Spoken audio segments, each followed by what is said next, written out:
በሰሞኑ በሶሻል ሚዲያ የተለቀቀ አንድ አጠር ያለ ድራማም የበርካታ ኢትዮጵያን ልብ መንካቱ ተሰምቷል። በርካቶች አዝነዋል፣ ተከፍቷል።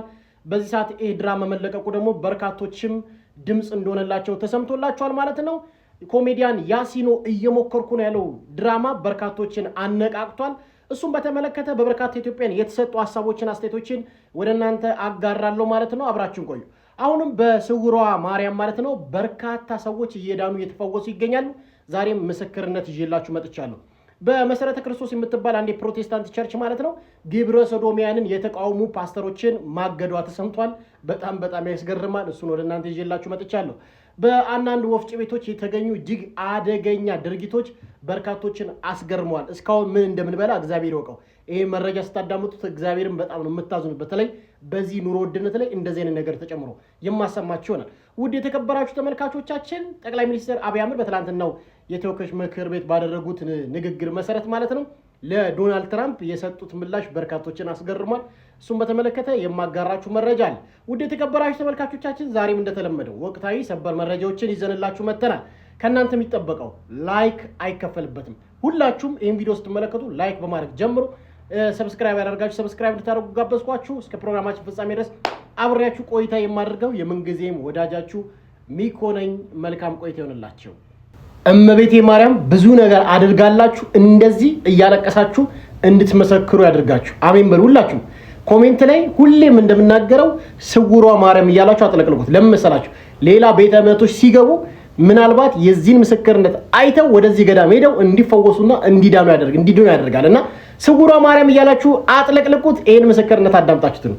እናቷ ግን ማርያም ካደረገችላት የተነሳ እንባበን ማየተናነቃት ነው። ከፍ አድርጋችሁ አመስግኑ።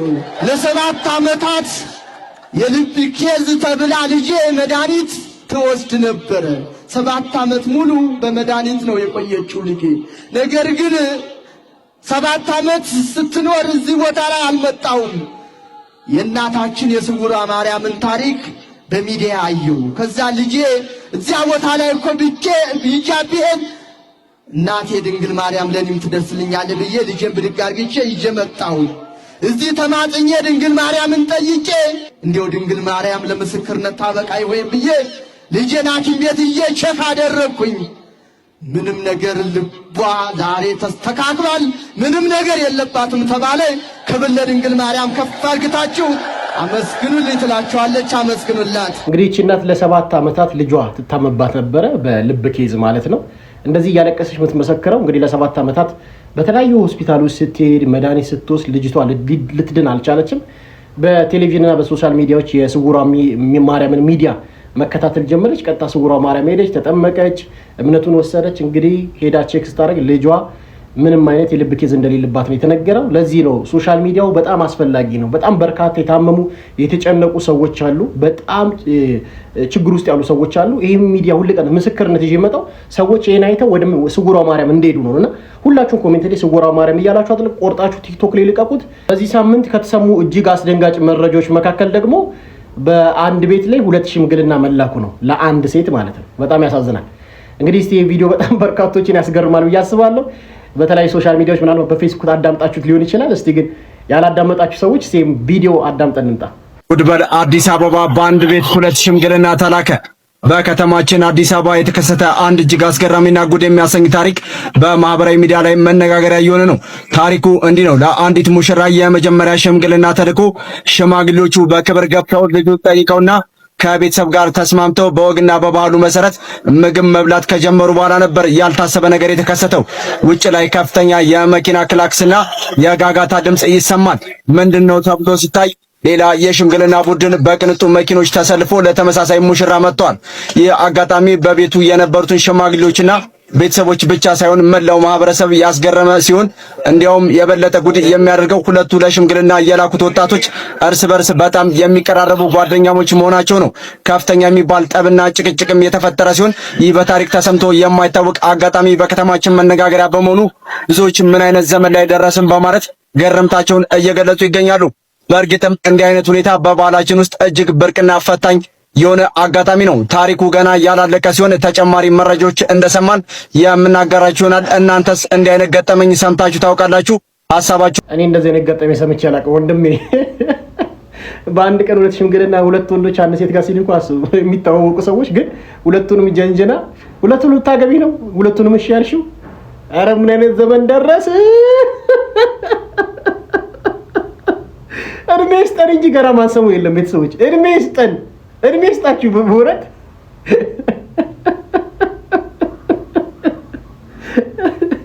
ወይ ጉድ ሞቼ ወይ ዘንድሮ ኑሮ ውድነቱን በዛው ጨምሯል። ችግር ውስጥ ነን። እየሞከርን ነው ነው። ምን ሊያበሉን እንደፈለጉ እንግዲህ ተመልከቱ። ጤፍ ምን እንደሚጨምሩ እስቲ አዳምጠን እንምጣ። በዚህ ሰዓት እጅግ አስደንጋጭ የተባለ መረጃ ተሰምቷል። ለጥንቃቄ እንዲጠቅማችሁ ታዲያ ይህንን መረጃ ልንገራችሁ፣ ላልሰሙት አድርሷቸውም። ከሰው ሕይወት ገንዘብ የበለጠበት እጅግ አሳዛኝ ጊዜ ላይ ደርሰናል። እንግዲህ በሀላባ ዞን ቁሊቶ ከተማ የተሰማው ዜና እጅግ አስደንጋጭ ነው።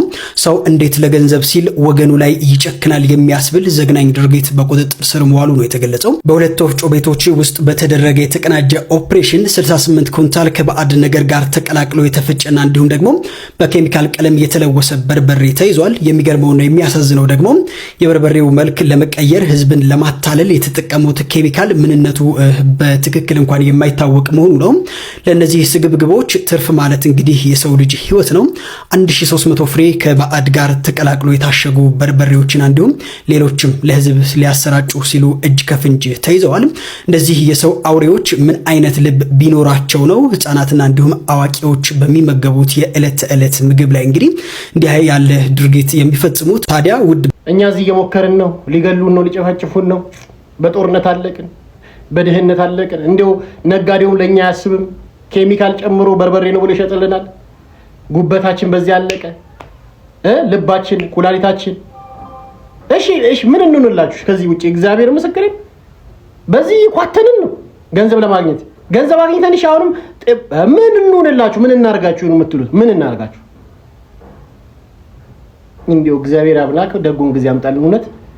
እውነት ተሰቃየ። እውነት ጀለሶችን ቻምፓቻና አንቻ ወጃኛ ብል ይሄ አዲስ ቋንቋ ነው። ቻይንኛ ነው ወንድና አልገባኝም። ቤተሰቦቻችን አሁን የአዲስ አበባ መሸገር ዱነጎች አዲስ ቋንቋ እያመጡ ነው። ነገራ ተጋባልኩ በጣሪ አባተ የኑሮ ውድነት አዲስ ቋንቋ እንድፈጠር እያደረገ ነው። ሲያዳምጠንታ አቸና ያችራዳ ልጆች በሽታም ያችፈላችሁ ፈቸሪኩቻ አችላችሁ ማችለት ነው። እዚህ ጋር ጋቸኔ ምናም በሽረቴ ይችላል ከችኛል ያሰች ይገላለጥ ሰችዳሲነ ነው መችል በሽታም አችን ታች ራሱ እኮ አችል ታወቀም እንጂ ኮች እየተገላለጽክ ነው ብራዘሪ። ምሽት ፈሽልገን ከሆነሽለም የሽፈለክ ቦታችን እንመጣለን። አችለን ቸርሳስ እኛ አችንተ ምሽት ፈሽልገው ቦታታ ይሽለም እሺ እንመጣለን። አችንተ ነች እንደቲ ነው ምችና እሺኛ ማችለት ነው መችገራል ማን ከሽዶና አይደለም እሺ ረፈቀ ብችለን ነው ብችለን ነው ብራዘሪ። ፊችተ ደግሞ ግጭም ነው ምች መስሏችሁ ቸርሳው ለሽ እሺ እንደቲ ነው ምችና የሚመስለው አትገላለጥ ምናምን መሰለኝ የሆነ ነገር የሰማው መሰለኝ። ኦይ ኧረ ዘንድሮ እዚህ ግራ እየተጋባን ነው ብሮ ግራ እየተጋባን ነው። ወዴት ነው ነገር ይወጋል ገባኝ። ጭልል አድርጎናል ኑሮ። እግዚአብሔር ማንሰማው የለም። ጴንጤ ውስጥ ያለ አንድ ቸርች ማለት ነው መሰረተ ክርስቶስ የሚባል ግብረ ሰዶምን የሚቃወሙ ፓስተሮችን አባረረች። ለምን ትቃወማላችሁ ብላ ማንሰማው የለም። አዳምጡ። መሰረተ ክርስቶስ ቤተክርስቲያን የወሰደችው ውሳኔ እንግዲህ ከብዙዎች ዘንድ ትችትንና ቁጣን እየቀሰቀሰ ይገኛል።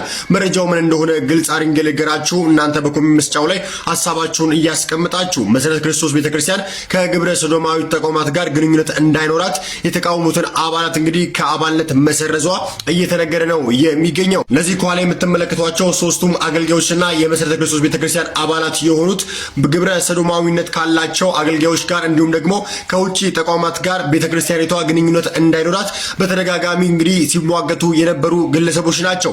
ይሁንና ቤተክርስቲያኒቷ እነዚህን ሶስቱም ሰዎች የቤተክርስቲያኒቷ አባል እንዳይሆኑ እንዲሁም ደግሞ እንዳያገለግሉ በትላንትናው ዕለት ባሰፈረችው መልእክቷ ላይ አስቀምጣለች።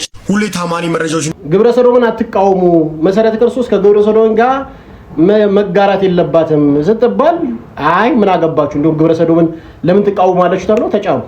እነዚህ ሶስት ፓስተሮች ምንድነው አላማችሁን አነግሩን። ወጣቱን በግብረ ሰዶም ልትበክሉት ነው እንዴ? ግብረ ሰዶም ይብቃ ሲባል እነዚህ ደግሞ ፓስተር ማባረር። ኧረ ተው ጴንጤዎች ተው። በዚህ ሳምንት ማለት ነው የበርካታ ኢትዮጵያውያንን ልብ የነካ አንድ ቪዲዮ ነው የምንሸጋገረው። የሁላችንንም ኢትዮጵያን አሁን ያለንበትን ስሜት የሚገልጽ ነው። በርካቶች ተመልክታችሁታል። በቲክቶክ ወደ 6 ሚሊዮን ተመልካች አግኝቷል ማለት ነው። እስቲ የተሰጡ አስተያየቶችና ቪዲዮን አዳምጠን አይተን እንምጣ። እስቲ ሄሎ ማን ቤት ኪራይ ባለቤት አልነገረችም? ቤት ኪራይ አንድ ወር ሳትከፍል ሁለተኛ ወር መጥቶብሃል። እየሞከርኩኝ ነው ትላለህ እንዴ? እየሞከርኩኝ ነው። ያንተን የቤት ኪራይ ልከፍል እየሞከርኩኝ ነው። የልጆች ትምህርት ቤት ልከፍል እየሞከርኩኝ ነው። የሚበሉት አጥተው እየሞከርኩኝ ባለቤት ለማውጣት ሰው አይደለ እንዴ? ይኸው ተመልከት። ይሄ የልጆች ጌም የሚጫወቱበት ልሸጥ እየሞከርኩኝ ነው። አስብ እንጂ ሁሉም ሰው እየሞከረ ነው በዚህ ሰዓት። እጁን አጣጥፎ የተቀመጠ ሰው አለ እንዴ? ታገሰኝ በቃ እየሞከርኩኝ ነው።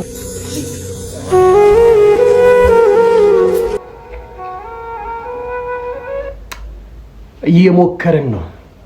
እውነትም ነው። 75% ያህል ኢትዮጵያውያን እየሞከርን ቤት ኪራይ ለመክፈል፣ ልጆችን ለማሳደግ፣ ባለቤቶቻችንን ለማስደሰት፣ ሴቶች ራሳቸውን፣ ትዳራቸውን፣ ቤታቸውን ለመምራት እየሞከሩ ነው። ሁሉም እየሞከረ ነው በአሁኑ ሰዓት። ሁሉም ግን መቼ ነው የሚሳካል? መቼ ነው የሚያልፍልን? ሁላችን መቼ ነው ከዚህ ሰቀቀን ህይወት የምንወጣው? እግዚአብሔር ያውጣል። ሁላችንም እየሞከርን ያለን፣ ሁላችንም እየተሰቃየን ያለን። ጠዋት እንወጣለን፣ ታክሲ እንጋፋለን፣ ስራ ቦታ እንሄዳለን። እዛ ከስራ አስኪያጁ ጋር እዚህ ከብዙ ፈተናዎች አልፈን ህይወትን ለማሸነፍ እየሞከርን ነው። እኛ እየሞከርን ነው። ይሄ ስሜት የ75% ኢትዮጵያዊ ስሜት ነው። ሁላችንም እየሞከርን ነው። ወጣቱ ተምሮ ስራ ለማግኘት እየሞከረ ነው። እናቱን ለማስደሰት እየሞከረ ነው። የእናቱን ህይወት ለመቀየር ስደት እየገባ ነው። እየሞከርን ነው። ያለችንን ህይወት ተደስተን ለማለፍ እየሞከርን ነው። ለመተንፈስ እየሞከርን ነው። አባቴ ስሜታዊ ሆነን እስቲ ይሄን ቪዲዮ ተመልከቱትና እንመጣበታለን። አይሾ ፈጠነ ማለትም ደግሞ የኢትዮጵያ አይሾ ስፒድ። እስቲ አዳምጠን እንጣ። አንተ የቋንቋውን ነገር የት አደረስከው? እየሞከርኩኝ ባለፈው እኮ ቢገባ እንደ ሀገር ነው ያወረድከን። እየሞከርኩኝ ነው። ይገባል ከምችለው በላይ እየሞከርኩኝ ነው። ቋንቋ መግባቢያ ነው እንጂ የእውቀት መለኪያ አይደለም። እንደ ሀገር የራሴን ቋንቋ መጠቀም የእንግሊዝኛ ባለማውራቴ ነው እንደ ሀገር ያወረድኩኝ። የማንም ቋንቋ ከማንም አይበልጥም አያንስም። እየሞከርኩኝ ነው። እንደው አንተ ነህ እንደዚህ አይነት አስተሳሰብ ስታስብ ያዋረድከን። እነሱስ አማርኛ ይችላሉ፣ ትግርኛ፣ ኦሮምኛ ሁለተኛ ይችላሉ። እየሞከርኩኝ ነው። እጄን አቅፌ እኮ አልተቀመጥኩም። እየሞከርኩኝ ነው። ይታያል። በኦንላይንም በአካልም እየሞከርኩኝ ነው። እየሞከርን ነው። ታላቁ የኢትዮጵያ ህዳሴ ግድብ በዜጎች መስዋዕትነት እንጂ በእርዳታ የተገነባ አይደለም ሲሉ ጠቅላይ ሚኒስትር ዶክተር አብይ አህመድ ተናግረዋል። ጠቅላይ ሚኒስትሩ ይህንን ያሉት የአሜሪካው ፕሬዝዳንት ዶናልድ ትራምፕ የኢትዮጵያ ህዳሴ ግድብ በአሜሪካ ገንዘብ ነው የተገነባ በማለት ለተናገሩት ንግግር ምላሽ እንደመስጠት በሚመስል መልኩ ነው። ኢትዮጵያ በህዳሴ ግድቡ ላይ አንድም ብር እርዳታ እንዲሁም ደግሞ ብድር አልተቀበለችም ያሉት ጠቅላይ ሚኒስትሩ ፕሮጀክቱ በሀገር ውስጥና በውጭ የሚኖሩ ኢትዮጵያውያን በጋራ የቆሙበትና ዋጋ የከፈሉበት መሆኑን አንስተዋል።